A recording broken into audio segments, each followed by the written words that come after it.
The sixth day was fixed for the election of the marshal of the province. The rooms, large and small, were full of noblemen in all sorts of uniforms. Many had come only for that day. Men who had not seen each other for years, some from the Crimea, some from Petersburg, some from abroad, met in the rooms of the Hall of Nobility. There was much discussion around the governor's table under the portrait of the Tsar. The nobles, both in the larger and the smaller rooms, grouped themselves in camps, and from their hostile and suspicious glances, from the silence that fell upon them when outsiders approached a group, and from the way that some, whispering together, retreated to the farther corridor, it was evident that each side had secrets from the other. In appearance, the noblemen were sharply divided into two classes, the old and the new.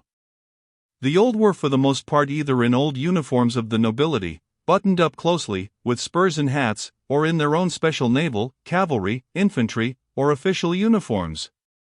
The uniforms of the older men were embroidered in the old-fashioned way with epaulettes on their shoulders. They were unmistakably tight and short in the waist, as though their wearers had grown out of them. The younger men wore the uniform of the nobility with long waists and broad shoulders, unbuttoned over white waistcoats, or uniforms with black collars and with the embroidered badges of justices of the peace. To the younger men belonged the court uniforms that here and there brightened up the crowd. But the division into young and old did not correspond with the division of parties.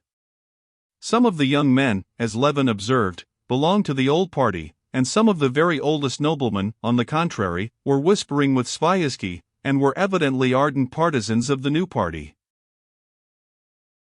Levin stood in the smaller room, where they were smoking and taking light refreshments, close to his own friends, and listening to what they were saying. He conscientiously exerted all his intelligence trying to understand what was said. Sergei Ivanovitch was the center round which the others grouped themselves. He was listening at that moment to Sviazhsky and Hlyastov, the marshal of another district, who belonged to their party. Hlyastov would not agree to go with his district to ask Snetkov to stand, while Sviazhsky was persuading him to do so, and Sergei Ivanovitch was approving of the plan. Levin could not make out why the opposition was to ask the marshal to stand whom they wanted to supersede. Stepan Arkadyevitch, who had just been drinking and taking some lunch, came up to them in his uniform of a gentleman of the bedchamber, wiping his lips with a perfumed handkerchief of bordered batiste. "We are placing our forces," he said, pulling out his whiskers, "Sergei Ivanovitch." And listening to the conversation, he supported Sviazhsky's contention. "One district's enough, and Sviazhsky's obviously of the opposition," he said, words evidently intelligible to all except Levin. "Why, Kostya, you here too? I suppose you're converted, eh?" he added, turning to Levin and drawing his arm through his. Levin would have been glad indeed to be converted, but could not make out what the point was, and retreating a few steps from the speakers, he explained to Stepan Arkadyevitch his inability to understand why the marshal of the province should be asked to stand.